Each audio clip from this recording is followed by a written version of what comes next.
In the dusty fields of Cedar Valley, where broken dreams lay buried beneath autumn soil, a girl sold like cattle would discover that sometimes the gentlest words can rebuild a shattered soul.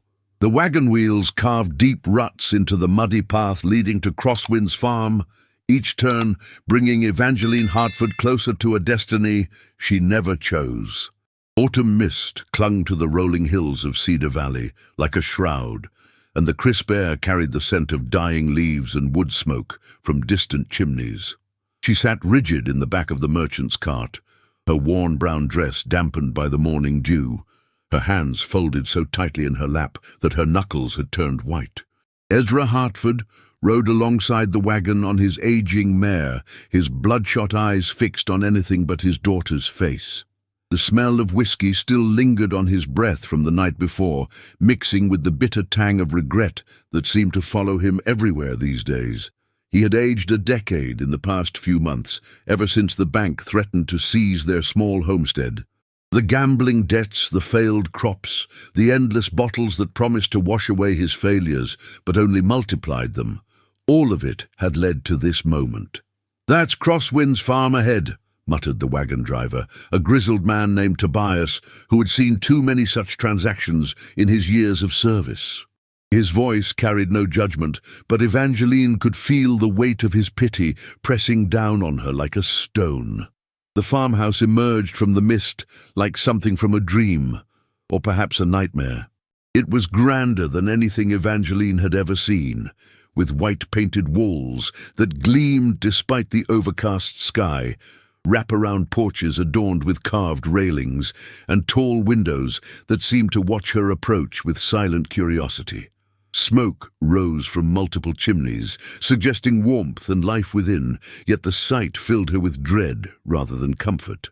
Gardens stretched in all directions, though now they lay dormant under autumn's touch. Bare fruit trees stood in neat rows, their branches reaching toward the grey sky like supplicating arms. In the distance, she could see barns and outbuildings, corrals where horses moved like shadows through the mist, and fields that rolled toward the horizon like an ocean of earth and stubble. Nathaniel Cross emerged from the front door before the wagon had fully stopped. He was tall and broad-shouldered, with dark hair that showed threads of silver at the temples, and hands that spoke of hard work rather than soft living. His clothes were simple but well made. Brown wool trousers, a cream-colored shirt, and a leather vest that had been carefully maintained. But it was his eyes that struck Evangeline most forcefully, deep blue and surprisingly gentle, set in a face weathered by sun and sorrow. "Mr. Hartford," Nathaniel said, his voice carrying the measured cadence of a man who chose his words carefully. He helped Evangeline down from the wagon with a courtesy that surprised her, his touch gentle but brief. "Miss Hartford." Ezra dismounted with less grace, stumbling slightly as his boots hit the ground. "Mr. Cross, we've come as agreed." His voice cracked on the words, and he couldn't meet his daughter's eyes. Martha Cross appeared in the doorway, a woman of perhaps 40 with steel-grey hair pulled back in a simple bun, and a face that suggested both kindness and strength. She wore a dark blue dress covered by a spotless white apron, and her hands were folded in front of her as she observed the scene with measuring eyes. "The arrangements are as we discussed," Nathaniel said quietly, pulling a leather pouch from his vest. The coins inside clinked softly as he handed it to Ezra, who accepted it with hands that trembled slightly. "The debt to Crenshaw's bank will be settled, and your farm will remain yours." Evangeline watched this exchange with growing numbness. She was being purchased like livestock, traded for her father's mistakes, reduced to nothing more than a solution to a problem she had never created. The knowledge sat in her stomach like a cold stone, growing heavier with each passing moment. "I want you to know," Ezra said suddenly, his voice barely above a whisper, "she's a good girl. She can cook, clean, tend to household matters. She's worth—" "Father, please," Evangeline interrupted, her voice steady despite the chaos in her heart.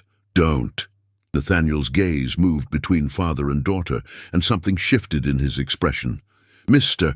Hartford, perhaps it would be best if you said your goodbyes now. The evening grows cold, and you have a long ride ahead." The farewell was brief and painful. Ezra embraced his daughter awkwardly, whispered an apology she couldn't bear to acknowledge, then climbed back onto his mare with the desperate haste of a man fleeing the scene of a crime. As he rode away, his figure disappearing into the mist like a ghost, Evangeline felt the last connection to her old life snap like a dry twig. Tobias tipped his hat and drove the wagon away, leaving Evangeline standing alone in the yard with two strangers who now held her fate in their hands. The silence stretched between them, broken only by the distant lowing of cattle and the whisper of wind through the bare trees. "Come inside," Martha said finally, her voice softer than Evangeline had expected. "You must be tired and cold." As they walked toward the house, Nathaniel fell into step beside her. "Miss Hartford," he said quietly, his words meant for her ears alone, "I want you to understand something. What happened here today, that was business between your father and me. But you are not property to be owned. You are a person, and in this house you will be treated as such."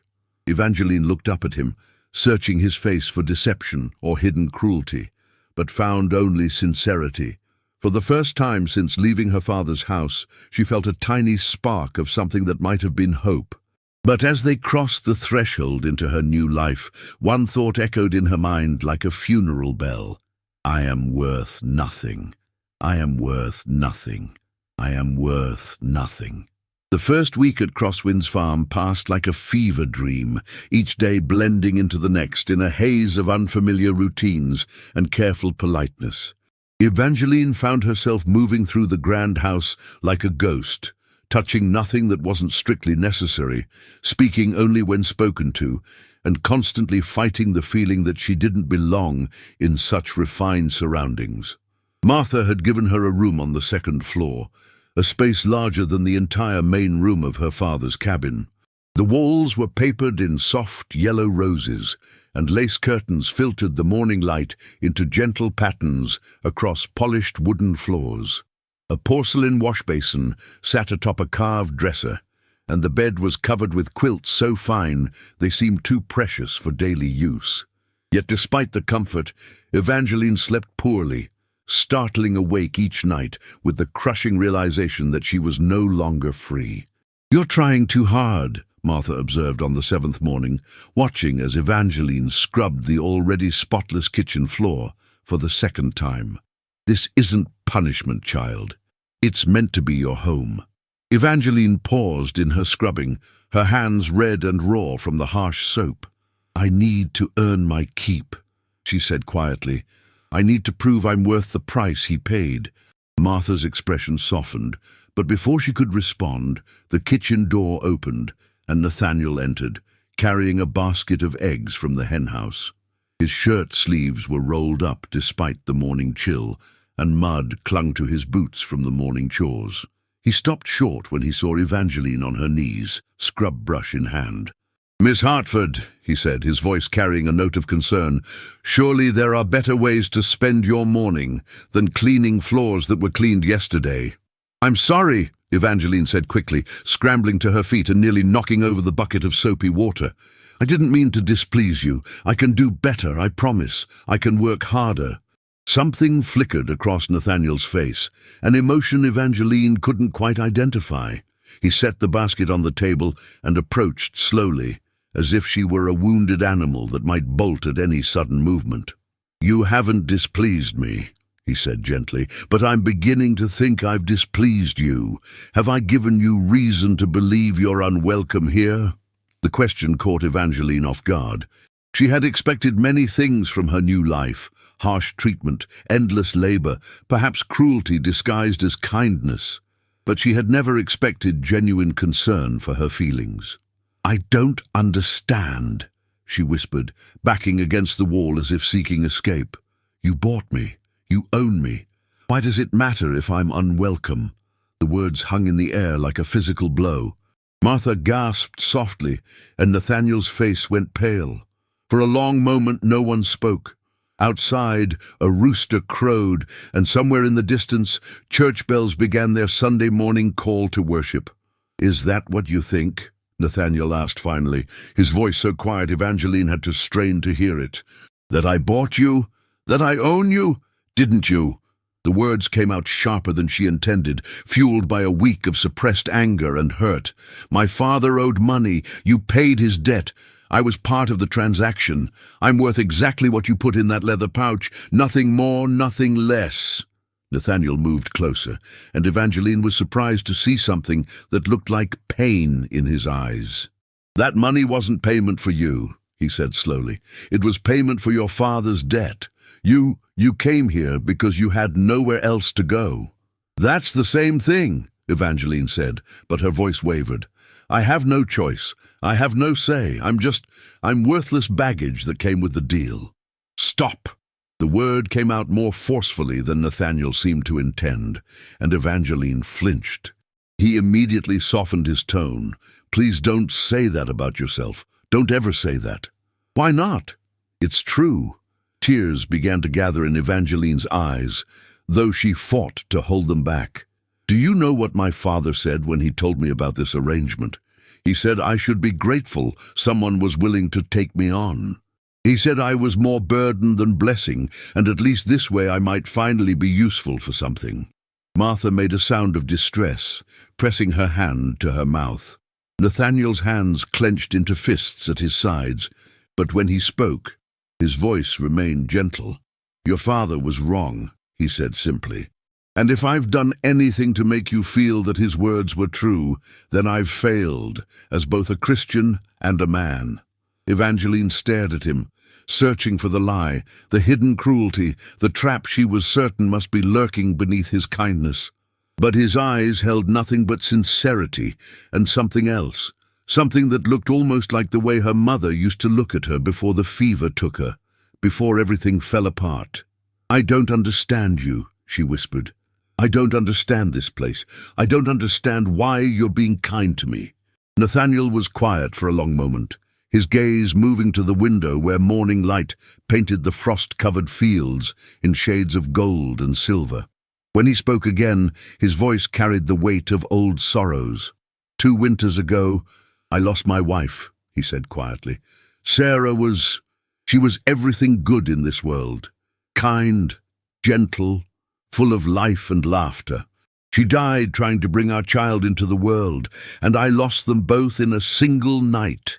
He paused, and Evangeline could see the muscles in his jaw working as he fought for control. "After that, this house became a tomb. I became a dead man, walking through the motions of living." Martha moved closer to her brother, laying a gentle hand on his arm, but he continued speaking as if compelled to finish his thought. "When your father came to me with his proposal, I almost turned him away. But then I thought, maybe this house needs life in it again. Maybe someone who needs a home as much as this home needs someone to care for it." He looked directly at Evangeline then, and she felt the full weight of his attention. "I'm not looking for a servant, Miss Hartford.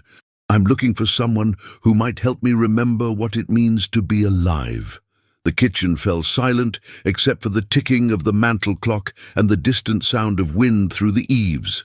Evangeline felt something shift inside her chest, a loosening of the tight knot of worthlessness that had lived there for so long.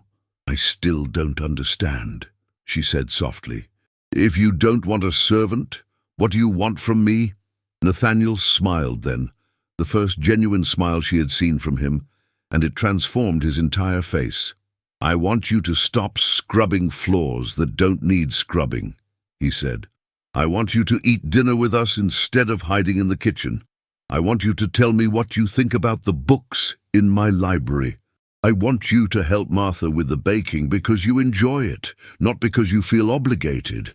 I want—" He paused, seeming to choose his words carefully.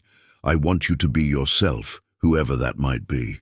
As he left the kitchen to prepare for church, Evangeline remained frozen by the wall, Martha's kind eyes watching her with gentle patience. For the first time since arriving at Crosswinds Farm, she allowed herself to wonder, what if he meant what he said? What if she really could be worth something more than the coins in a leather pouch? But even as the thought took root, another voice whispered in the back of her mind. Her father's voice, slurred with drink and heavy with disappointment. More burden than blessing. More burden than blessing. The morning after their conversation in the kitchen, Evangeline woke before dawn to find Frost painting delicate patterns across her bedroom window.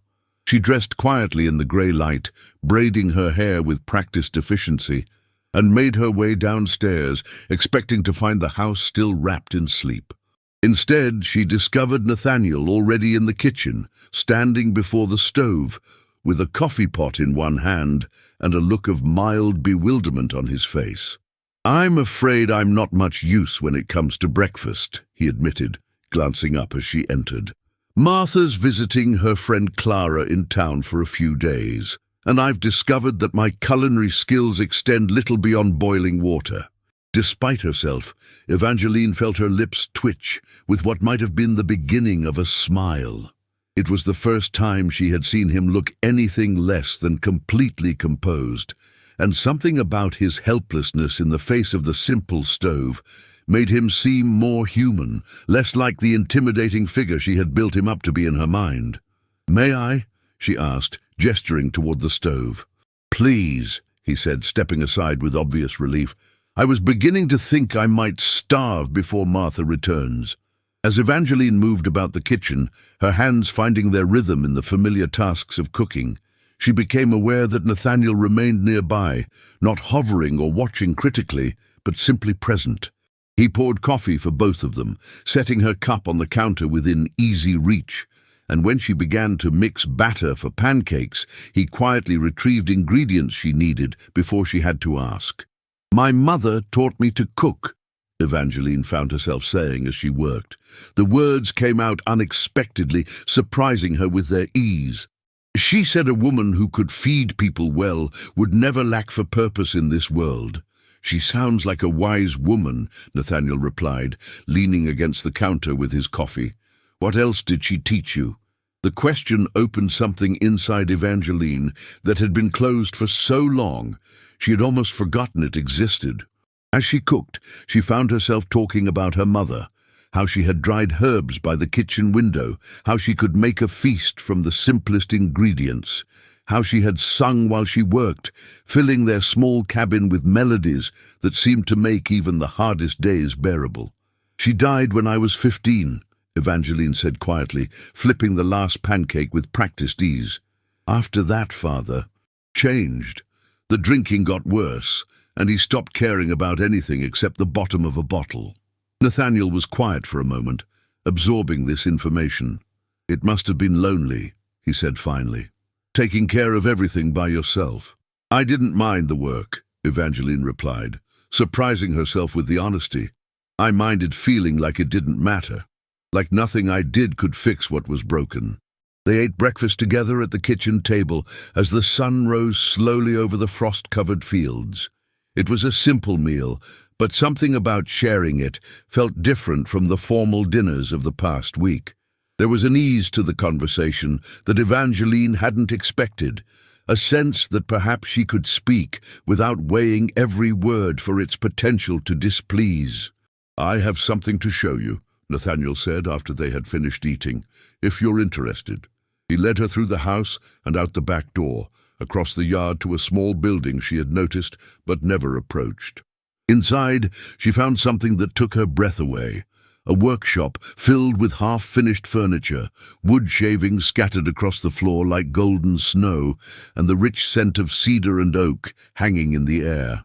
"This was my father's workshop," Nathaniel explained, running his hand along the smooth surface of a partially completed rocking chair. "I've been trying to finish some of his projects, but I'm afraid I lack his skill." Evangeline moved through the space with growing wonder, her fingers trailing over carved chairbacks and smooth table legs. Each piece showed evidence of careful craftsmanship, of hands that had understood the nature of wood and worked with it rather than against it. "It's beautiful," she breathed. "All of it." "Sarah used to say the same thing," Nathaniel said softly. She would come out here and sit while I worked, reading aloud from whatever book had caught her fancy that week. I think she enjoyed the stories more than I did, but I loved listening to her voice. There was something in his tone that made Evangeline look at him more closely. For a moment, his careful composure had slipped, and she could see the depth of loss that lived beneath his surface kindness. "You miss her," she said quietly. It wasn't a question. "Every day," he admitted. "But lately I've realized that hiding from that pain isn't the same as honoring her memory. Sarah would have wanted this house to be full of life again. She would have wanted—" He paused, seeming to search for the right words. "She would have wanted me to remember that even broken things can be mended if someone cares enough to try." Evangeline felt something shift in her chest, a loosening of the tight coil of worthlessness that had lived there for so long.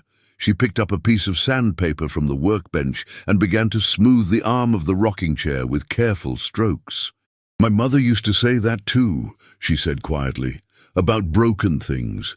She said even the most damaged piece of pottery could be beautiful again if you took the time to fit the pieces back together properly." They worked together in comfortable silence, the quiet scraping of sandpaper and the distant sounds of the farm creating a peaceful backdrop.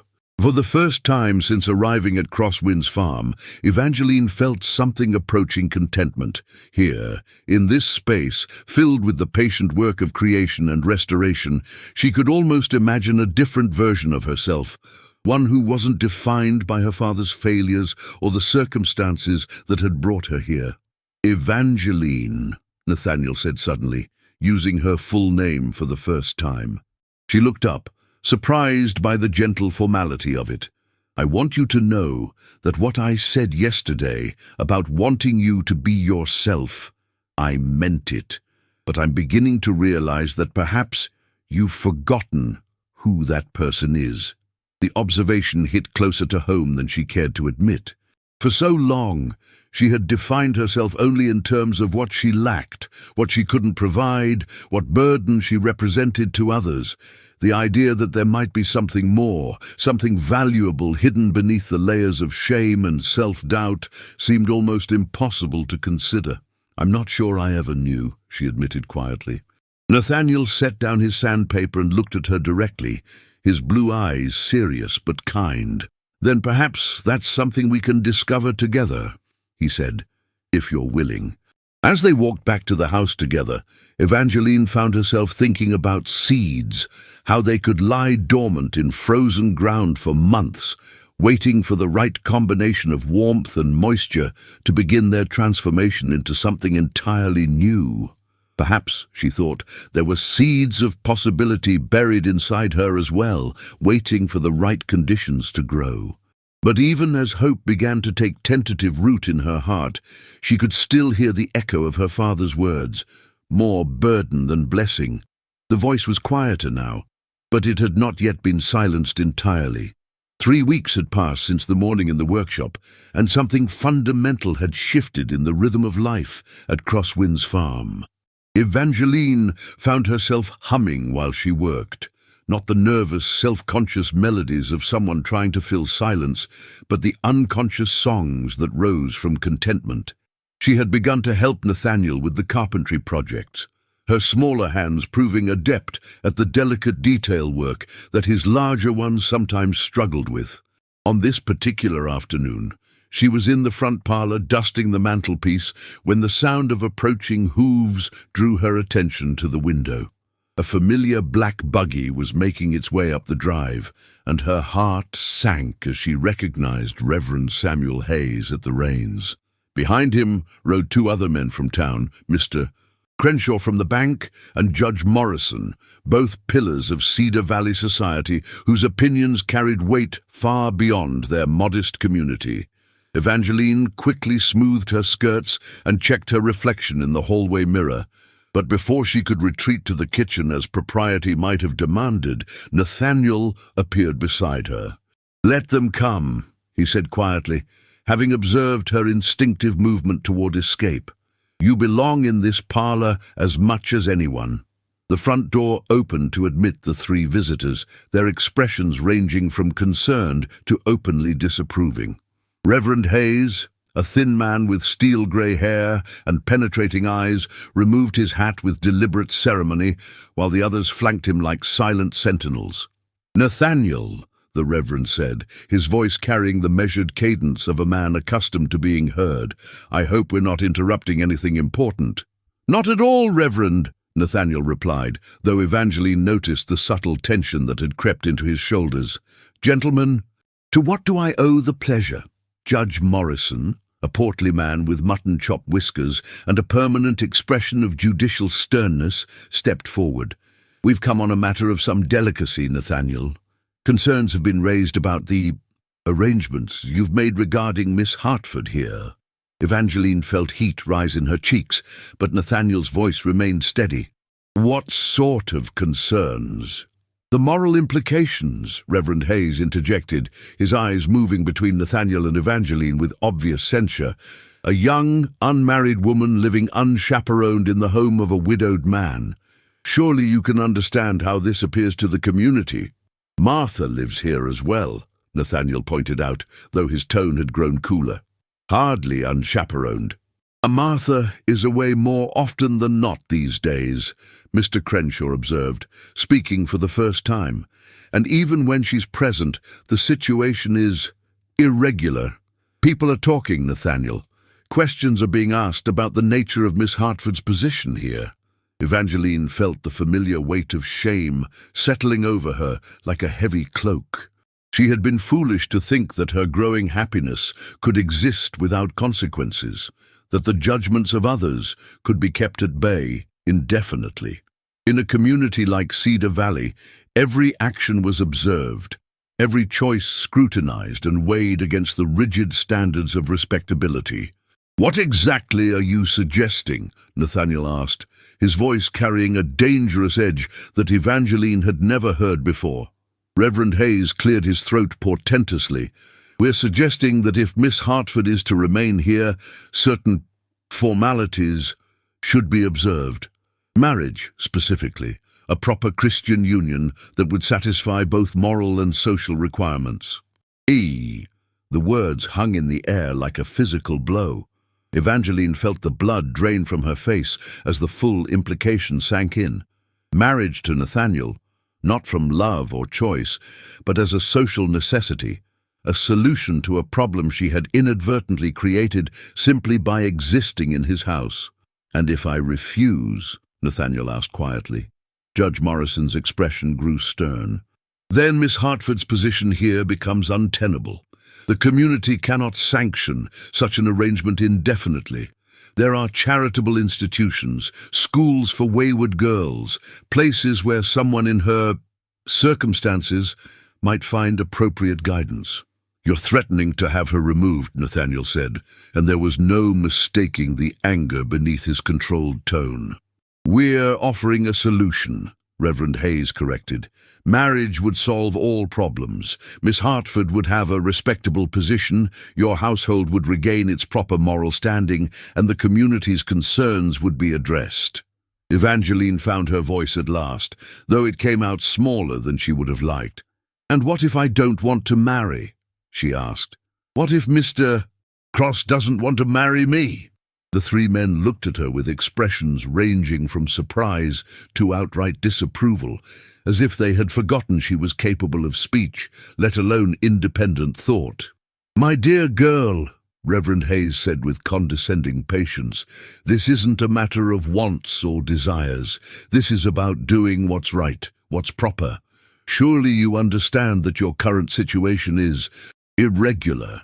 "There's nothing irregular about it," Nathaniel said firmly. "Miss Hartford is a guest in my home, nothing more, nothing less." "Come now, Nathaniel," Mr. Crenshaw interjected with a knowing smirk. "We're all men of the world here. A young woman, a widowed man, living in such close proximity, nature will take its course. Better to legitimize the situation before it becomes a scandal." The implication in his words made Evangeline's cheeks burn with humiliation.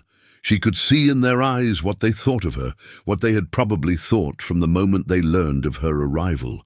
She was a fallen woman, a temptress, someone whose very presence corrupted the moral order of their tidy community. "That's enough," Nathaniel said, his voice sharp as a blade. "I won't have Miss Hartford subjected to such insinuations in my home." "Then marry her," Judge Morrison said bluntly, "or send her away. Those are your choices, Nathaniel. The community won't tolerate this situation much longer." After the men had gone, leaving behind an atmosphere thick with tension and unspoken accusations, Evangeline stood frozen in the parlor, her hands trembling as the full weight of what had just occurred settled upon her. She was a scandal, a problem to be solved, a burden that had once again disrupted the peace of someone else's life. "Evangeline," Nathaniel began, but she couldn't bear to hear whatever gentle words he might offer. The kindness in his voice would only make the truth more painful. "They're right," she whispered, not meeting his eyes. "I've brought shame to your house. I've made you the subject of gossip and judgment. I should leave." "Where would you go?" he asked quietly. The question pierced her like a physical wound, because they both knew the answer. She had nowhere to go, no family to take her in, no resources to survive on her own. She was trapped by her circumstances, just as she had always been trapped, just as she would always be trapped. "One of those institutions they mentioned," she said, trying to keep her voice steady. "Or perhaps father would—" "Your father sold the farm," Nathaniel said gently. "3 days after our arrangement was made. He took the money and disappeared. No one knows where he went." The words hit her like a physical blow, driving the breath from her lungs. Her father, the man who had brought her into this world, who had once carried her on his shoulders and called her his little angel, had abandoned her completely. She was truly alone now, more alone than she had ever imagined possible. "I'm sorry," Nathaniel said, and the genuine compassion in his voice nearly broke her resolve. "I had hoped he might. I'm sorry." Evangeline sank into a chair, her legs no longer able to support her. The careful hope she had been nurturing, the tentative belief that perhaps she might have value, crumbled like dust in her hands. She was exactly what those men thought she was: worthless, unwanted, a problem that needed solving. "So what happens now?" she asked quietly. "Do you marry me out of obligation, or do you send me away to preserve your reputation?" Nathaniel moved closer, kneeling beside her chair so that their eyes were level. "I have a third option," he said softly. "We could marry because we choose to, because we've found something here worth protecting." Evangeline searched his face, looking for pity or duty or resignation, but found something else entirely. Something that looked remarkably like the tender regard she had seen in her mother's eyes so many years ago. "You don't have to say that," she whispered. "You don't have to pretend there's more here than kindness." "What if it's not pretending?" he asked. "What if what I feel for you has grown beyond kindness into something deeper?" The days following the visit from the town elders passed in a strange suspension of time, as if the entire farm held its breath waiting for a decision that would determine everyone's fate. Evangeline moved through her daily routines with mechanical precision, but the tentative joy she had begun to discover felt as fragile as frost on morning grass.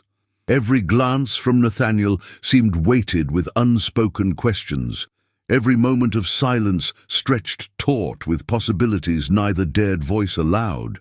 It was Martha who finally forced the issue.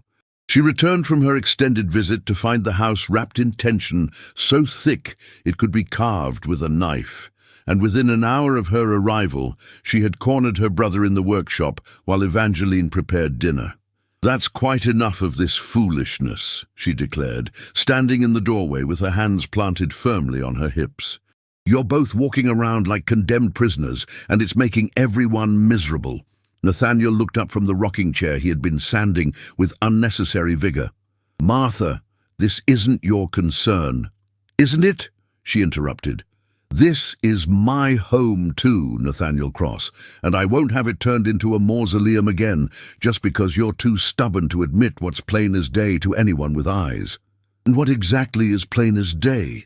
Martha's expression softened slightly, but her voice remained firm. That you care for that girl, truly care for her. And unless I'm very much mistaken, she cares for you too.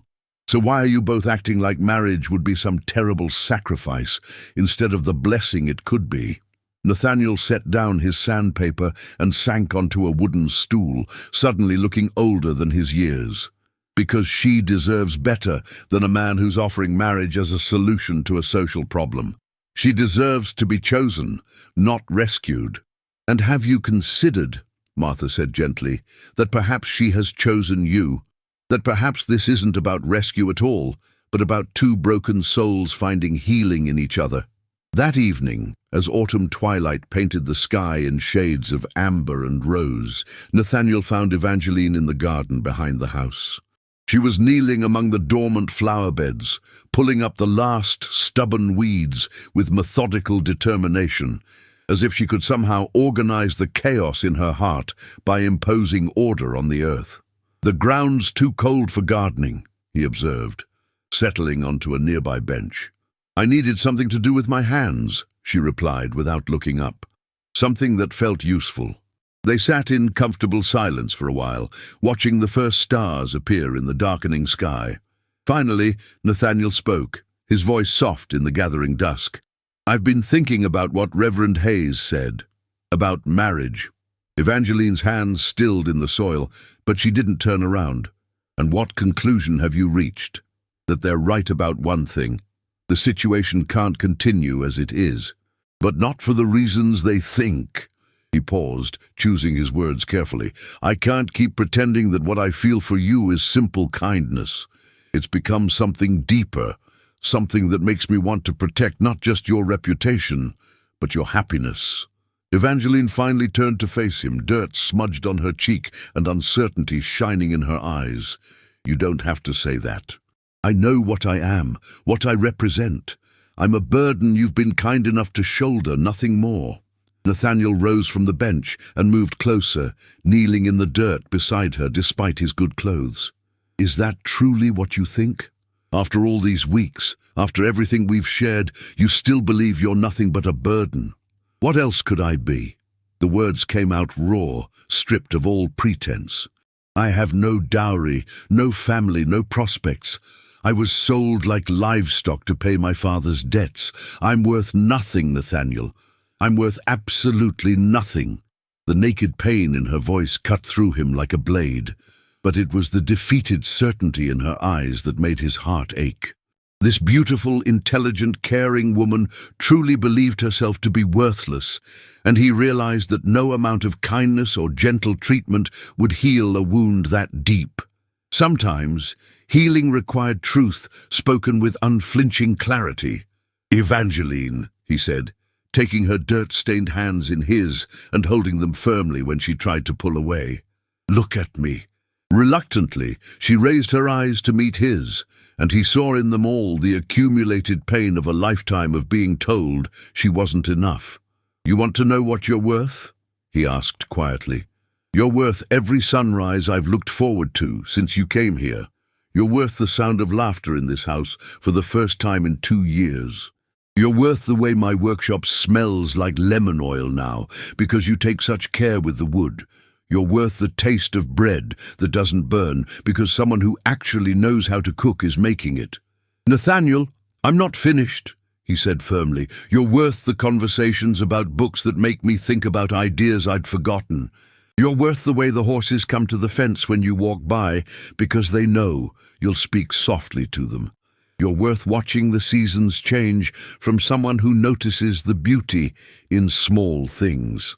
Tears were flowing freely down Evangeline's cheeks now, but she didn't look away. "You're worth every moment of peace I've found since Sarah died," he continued, his own voice growing thick with emotion. "You're worth the hope that maybe, just maybe, this old heart can learn to love again. You're worth building a future with, worth growing old beside, worth every day of happiness we might steal from this uncertain world." He cupped her face in his hands, his thumbs gently wiping away her tears. But most of all, Evangeline Hartford, you're worth choosing. Not because society demands it, not because circumstances require it, but because my heart has chosen you freely, completely, and without reservation. But I have nothing to offer you in return, she whispered. You have everything, he said simply. You have yourself. And that is worth more than all the gold in California, more than all the land from here to the Pacific, more than anything I could ever ask for or deserve. For a long moment, they knelt together in the dark garden, the silence broken only by the distant sound of wind through bare branches and the soft symphony of night insects. Finally, Evangeline spoke, her voice barely audible. Are you asking me to marry you? I'm asking you to build a life with me, he replied. I'm asking you to be my partner, my companion, my dearest friend. I'm asking you to help me turn this house into a home again, and to let me spend the rest of my days proving to you just how precious you are. Evangeline looked at this man who had seen past every lie she had believed about herself, who had offered her not just shelter, but love freely given. In his eyes, she saw reflected not the worthless burden her father had made her believe she was, but someone valuable, someone cherished, someone worth choosing. Yes, she whispered, and then, stronger, yes. As Nathaniel pulled her into his arms and kissed her with all the tenderness he had been holding back, Evangeline finally understood what her mother had meant about broken things being made beautiful again. Sometimes the cracks were where the light got in, and sometimes the most precious treasures were the ones that had been thrown away by those who didn't recognize their value. 6 months later, on a spring morning when the garden bloomed with new life and the workshop rang with the sound of Nathaniel teaching his wife the finer points of furniture making, Evangeline Cross stood at her kitchen window and smiled. She was worth everything, love, joy, a future full of possibility, and she would never forget it again.